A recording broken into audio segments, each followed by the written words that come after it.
Welcome to Behind the Audition podcast with your host, Curt Hilton. Listen in on interviews with voiceovers, filmmakers, producers, animators, and much more. Curt, a voice actor himself, will give insider tips to the business, talk with guests about how they got into the business, and be sure to stay tuned to the end of the podcast when he challenges his guests with a pop-up audition. Now it's time for Behind the Audition podcast. Here's Curt Hilton. Welcome back to another episode of Behind the Audition podcast. Today I got to speak to the one and only Daniel Ross. Daniel is most known for his voice of Donald Duck. He has also voiced classic works such as Tom and Jerry, Kid Danger, The Loud House. His voice was in countless video games and even has some on-screen roles to add to the list. We talked about how he landed these roles and much more. So sit back and enjoy another episode of Behind the Audition podcast. And coming to the show, the one, the only, the man himself, Daniel Ross. How you doing today? How you doing, man? Thanks for having me. Oh, absolutely. This is so cool. My sister, who is a huge fan of yours and as well as mine, she got in touch with me like, oh my gosh, you have to have him on your show. I'm like, all right, I'll see if he wants to. And it's just an honor to have you on here. So thank you again for being on here. Absolutely. Thank you for having me. I have to explain myself. I'm in full garb because I was filming a TikTok skit where I play a character called the Karen Hunter, and he's a really interesting guy, always hunts Karens. So, yeah, I finished that, and I'm like, hey, I got to jump into an interview, but I guess we're doing it full makeup and full costume, so here we are. I appreciate it. And, to get the show started off, going on right now, but what got you into this world of voice acting? What made you want to be a voice actor? Yeah, I think I always was a voice actor. As a little kid, I always did impersonations, accents. I would impersonate my teachers, my parents, cartoon characters, and I would get in lots of trouble doing prank phone calls and telling my own stories. I didn't have many friends when I was a little kid, so I made believe with my action figures and would give them voices and things like that. So I kind of think I always was a voice actor, but I fell in love with movies and TV, and I started pursuing at first a musical theater degree in college. And then I meandered into on-camera work, doing extra work, stand-in work, and acting jobs wherever I would take them. And then I continued to meander to film production and then writing so that I could facilitate an on-camera career. And I would say like around 2005, I had been doing some fan dubs of Transformers. I don't know if you could tell, I am a big Transformers fan. I have lots of Transformers in the background here. And I fell in love with the characters on some of the shows, some of the later shows, and got to go to conventions and actually meet the voice actors and see what amazingly wonderful people they were and how talented they were. And it just never occurred to me, hey, you can do this as a job. This is a vocation. And as soon as that clicked in, I was like, I want to be a voice actor too. I want to do my on-camera stuff, but I want to be a voice actor. This is so exciting. So I got my first gig working on Transformers, the video game, for the first movie back in 2007. And I campaigned to get a role and to audition, and it was a whole process. But that was really the moment for me that it solidified. And when I got my foot in the door and I started going to conventions as a guest and meeting with the fans and meeting other voice actors and hearing their story, that's when it all really coalesced. And I said, this is something I really want to do. So almost 7 years ago, I packed up my car, I quit my job, I said goodbye to my friends and family, and I drove out here to Los Angeles to give it a shot. I said, I'm going to give myself 5 years in the industry. We'll see what happens. And here we are. That is, you're talking about being a class clown and all that. I was a class clown. I actually got biggest mooch in high school. And I was like, I couldn't get class clown. Are you serious? But everybody that I interview, a lot of people say class clown, and the ones who are always the goofs in the school, which I'm proud to be, they are the ones that are voice actors now. We can say thank you for entertaining you out there. But you landed the big one, the Donald Duck gig. Tell us about that audition. I sure did. Don't tell me. How was it to land that gig? I mean, one of the most iconic characters. What did it feel like? Uh, it felt incredible. So to give you a little bit of context, my mom taught me the voice when I was a little kid. She learned how to do it so she could play with me, and she would tuck me in at night and she would say, Oh, Daniel, I love you so much. and I would say, Oh, Mom, I love you too. and that was like our thing. And I would do that at, parties for friends and, wherever it was requested. But I never in a million years thought that I would have the opportunity to actually voice the character. So when that all happened, I went through a rigorous process. I auditioned. I went through multiple callbacks, weeks and months of not knowing what was happening. And then finally I got the call that I got the job, and my life completely changed. It felt strange because you never feel the weight of something when you just get the news. You understand that something is happening, something different is about to happen, but you can't see what the journey ahead is going to look like ahead of time. So you just take it in stride and say, okay, this is a job. I have to do my best at the job. I have to do my research. I have to be responsible. I have to, make sure that I'm being a good steward of this character for the duration of the time that I'm representing him. And so a lot of that started to fit into place later on as I was thinking more about it. But initially, it was just excitement. It's like you get a scratcher at the store and you win a couple of bucks and you're like, oh boy, this is really cool. But I called my mom, I called my family, and they were very excited, and we got to share in that. And it was special, because of that relationship with my mom.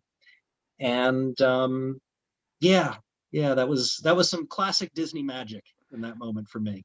So when you got the role, did you have to go into the studio? Or was it remote, or was there like this amazing studio that you went into and did your first recording as Donald Duck? So there's an interesting story. I would go into the studio, and we would record separately. We don't do group records for our shows. We would go in separately and we would record individually. But I had gone into a studio a couple of weeks before my first callback for the character. And I just went in because I got an invitation to tour the studio and meet the owners. And I was very excited. And I was excited to meet them and see what the facilities looked like, just casually going in to say, hello, what's this all about? And the very next day was my callback. The owner of the studio was the one facilitating my callback. And he's like, wait, I just saw you. And I'm like, wait, I just saw you. And it turns out that's the studio that I've ended up recording at for the duration of these projects. So it was fate. It was completely fated that I got to check it out and do a tour and then end up working there. That is awesome. And so with new projects coming out, and with Donald Duck, do they just call you? Do you still have to go to the studio with the pandemic, or do you record at home now? How does that work out?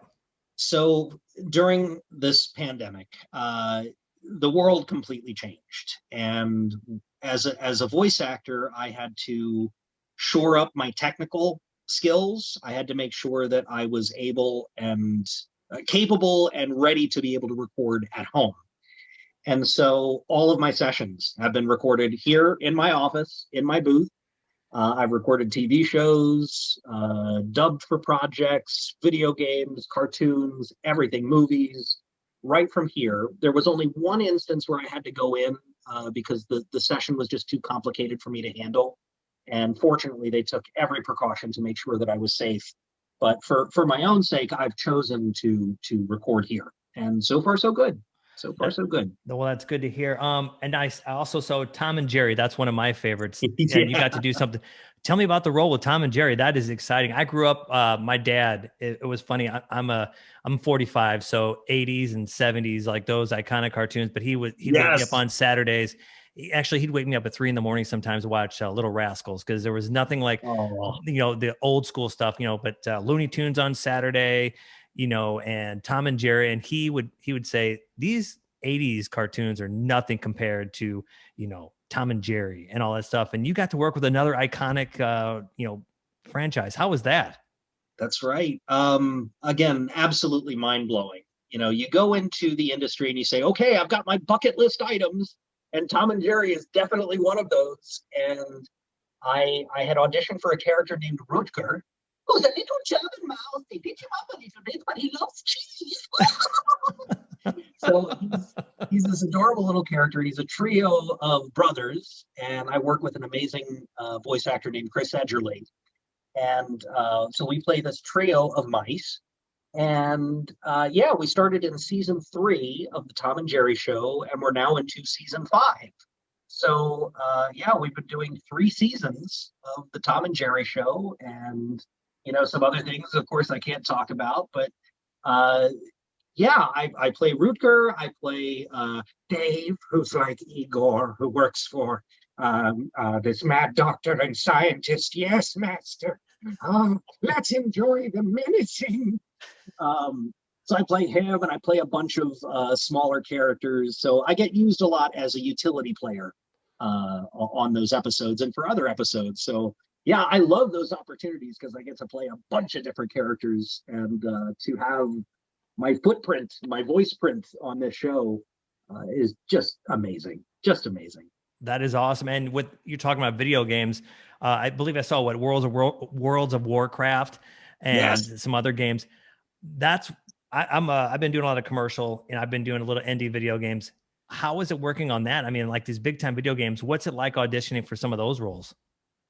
It's very different. So every genre of voiceover has its own isms. It has its own way of doing things. When you're doing video games, sometimes they can be cartoony, but most of the time they are grounded in reality. So you're doing more of a theatrical to film performance for a video game as opposed to like a wacky cartoon character. So it's very different in terms of your approach.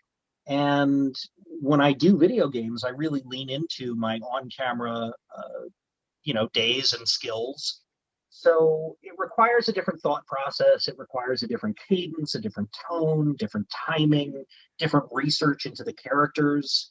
Now, granted, you don't always get a lot of time to research your characters because you book it, it's super secretive. You go to the session, and then they give you the script, and they give you the description. So you kind of have to just boom, boom, boom, boom, boom, make your choices, and work with the director to create something special. So yeah, World of Warcraft Shadowlands, I played about 4 different characters. I played Kadarin and Ardenweald. The Weald owes you a great debt. And I played a little mechanome, someone who's like, recycle, reuse, we love you. So it's nice to have that variety in the performances that you give. But video games are very gratifying. They have a huge fan base. And you never know what's going to, take off and be really exciting for the fans of that franchise. To be in Warcraft, oh my gosh, talking about bucket list items. Working for Blizzard is incredible. So I'm very happy to have done that. And yeah, lots more video games on the way, and a lot I can't talk about. That is great. And you see a lot of voice actors on TikTok, and I'm learning the TikTok stuff. I call it Tickety Talk. Yes. And I'm learning, and I've been doing a lot of corny stuff on there. I'm learning the roles, and I'm following you on your TikTok. Going back to the 80s, you had me laughing so hard. It's one of those moments. I just talked to Stefan Johnson. He's one of those other ones on yes. there. Love Stefan. Yeah, he cracks me up. And you did the Never Ending Story, and you're like, duet me. And I was trying to, but I couldn't stop laughing because that song, because it's something about nostalgic 80s movies.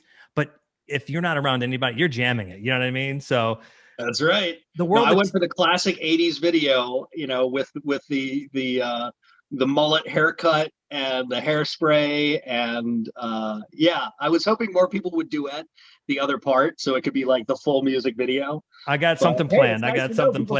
Oh yeah, it was funny. And the world of TikTok, do you think that helps voice actors like get out there and get exposed? I mean, because it's like all the other platforms, it seems like they're getting away from it. They want some fast entertainment, like TikTok's like quick, funny.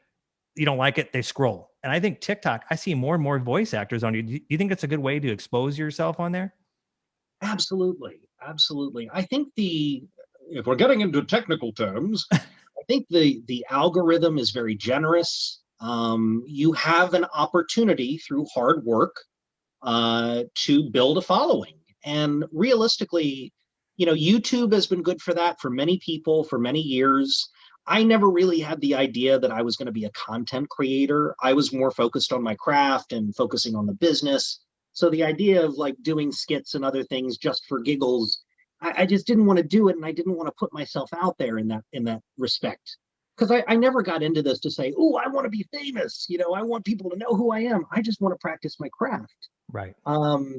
So TikTok really allowed for me to be able to interact with people at a capacity that I don't think I've had the opportunity to do before. I get to go live and have chats with people, tell them about my day, give them a little glimpse of my life, besides just the characters that I do.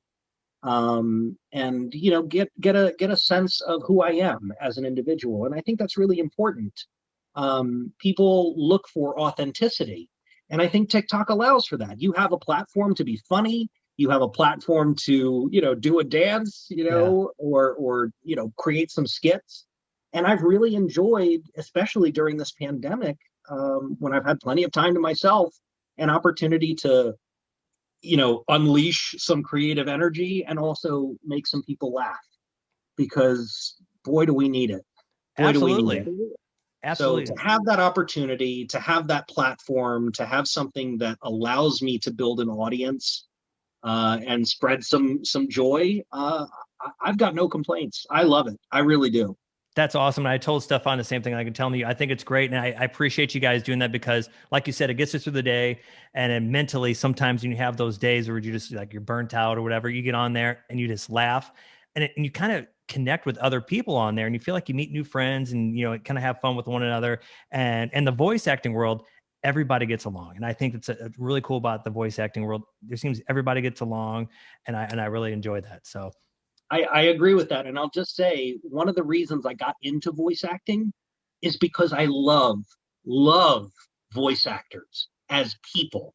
They are incredible people. Take me out of the equation. I'm not talking about myself here, but voice actors are some of the most warm, generous, authentic, and fun people you will ever meet if you ever have the pleasure.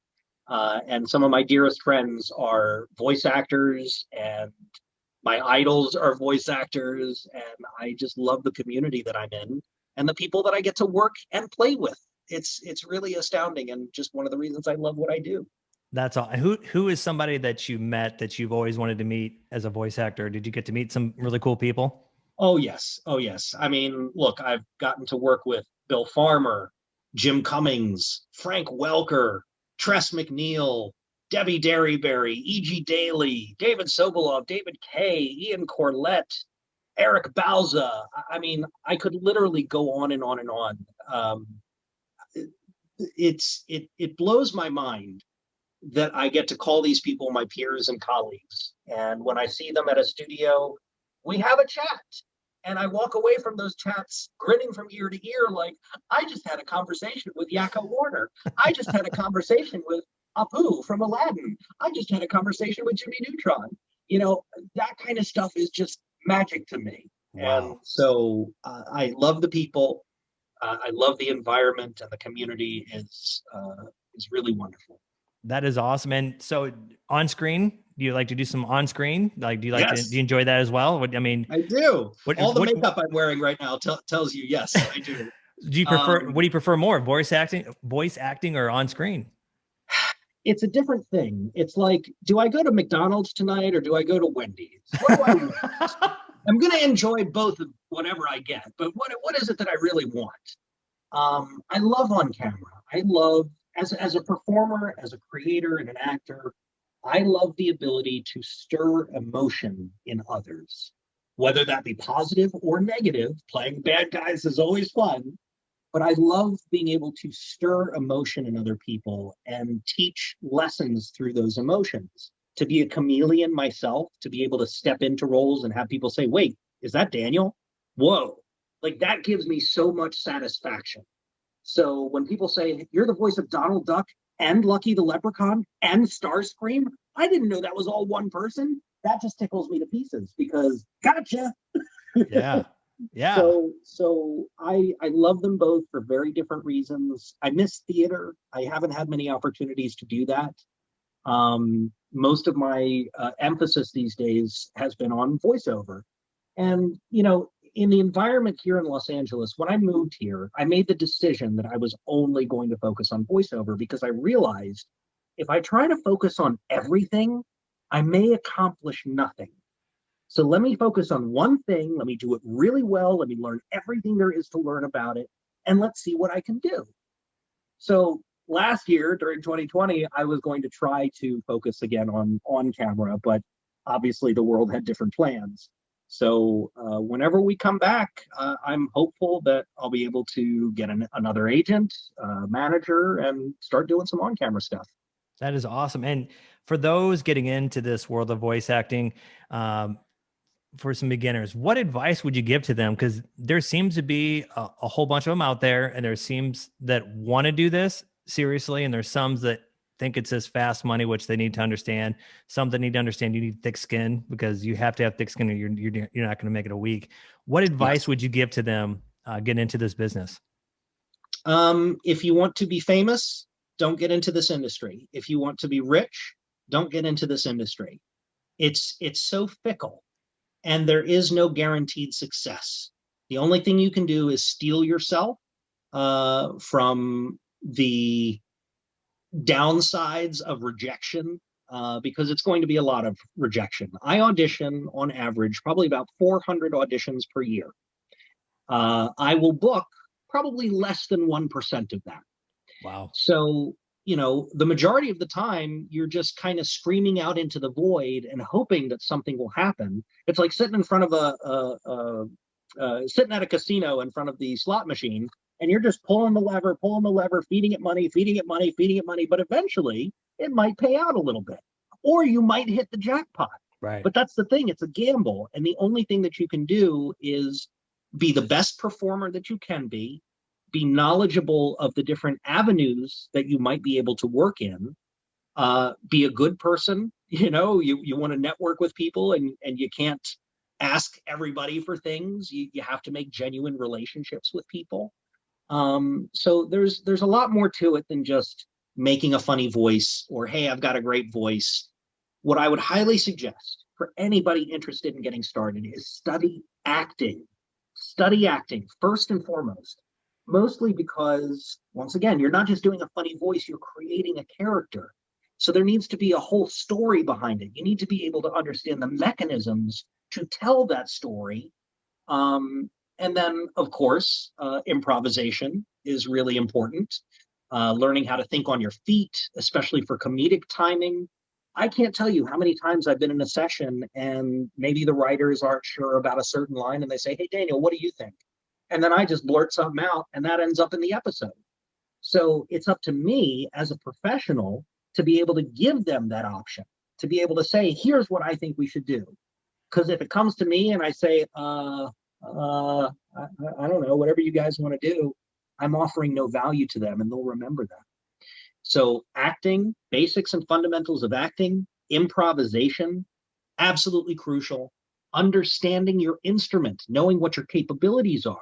Does my voice lend itself to promo, narration, trailers, commercials, character animation, video games, audiobooks?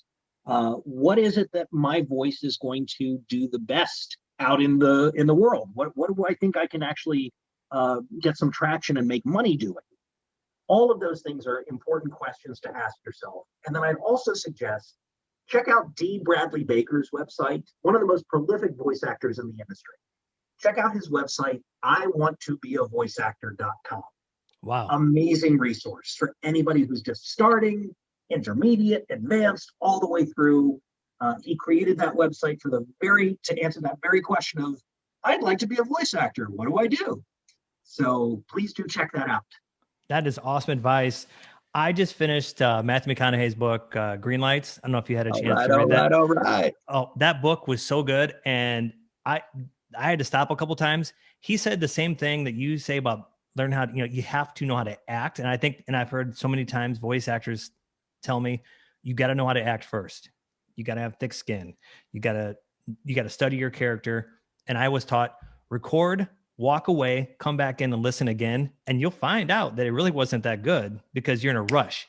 This job's not about being a rush. And you hit the other one that I liked you said was don't expect to be rich, because a lot of people think just because you do this, you're going to be rich. And I think that's great advice you give. And I appreciate that. Well, to put something in perspective for you, there are some days I have no auditions. There are some days I have 1 or 2 auditions. There are some days I wake up and I have 20 auditions. So I wake up, I do my auditions, and I go to sleep, and that's my day. But I don't necessarily have the luxury of picking apart every single character and doing all the research and taking lots of time to really invest myself, because I have to go. So as a professional voice actor, I have to reach into my pocket of tricks to say, this voice, this archetype, this character. And that takes some training. That takes, your 10,000 hours of training to be able to navigate that, because not only are you creating this character, not only are you recording, you have to make sure it sounds good, you have to edit it, you have to send it off, you have due dates, you have times that they need to be in for. You might need to do a little research depending on what type of network it is. Cartoon Network sounds different from, Disney Junior. A car commercial on TV sounds different than a lottery commercial on the radio. So you kind of have to know where to place yourself. And that takes a lot of time and a lot of layering of your knowledge. Wow, that is great feedback. And on that note, it's time for the audition challenge. Oh boy. All right, I'm going to go ahead and send this to you. I'm going to edit this part, but I'm going to send this to you. I'm going to send there's the script I sent to you in the notes, and I'll come back here in 3, 2, 1. And so this is the audition challenge, and you can use any voice you want, and go ahead and read the lines and the voice you choose, and go ahead and take it away when you're ready. Okay, well, I'm going to start with a little bit of pre-roll. Okay. Let's see here. Let me read it first. I always like to read out loud. They're back and they're here for a limited time. Make way for parachute pants coming to a store near you. Okay. Let's see here. All right. So you asked for this. They're back and they're here for a limited time. Make way for parachute pants coming to a store near you. I love it. That was awesome. It reads like a commercial. Now I could do that very differently. I could say, let's do it more refined. Okay. They're back and they're here for a limited time. Make way for parachute pants coming to a store near you. It's so awesome. That was like the 80s. I loved it. That was great. Oh my gosh. Well, I am so thankful you took time out of your busy schedule to come talk to me. Absolutely. Let's do it again sometime. Absolutely. Ladies and gentlemen, the one, the only, the best out there, Daniel Ross. Thank you for being on the show. Thank you very much. Be sure to follow Daniel Ross on Instagram, TikTok, and more at Actor Daniel Ross. You can also visit his website at actordanielross.com. Thanks for listening in on Behind the Audition podcast, made possible by Hilton Productions. If you need a male or female voiceover, contact us at hiltonproductions.com. Hilton Productions, let our voices do the selling.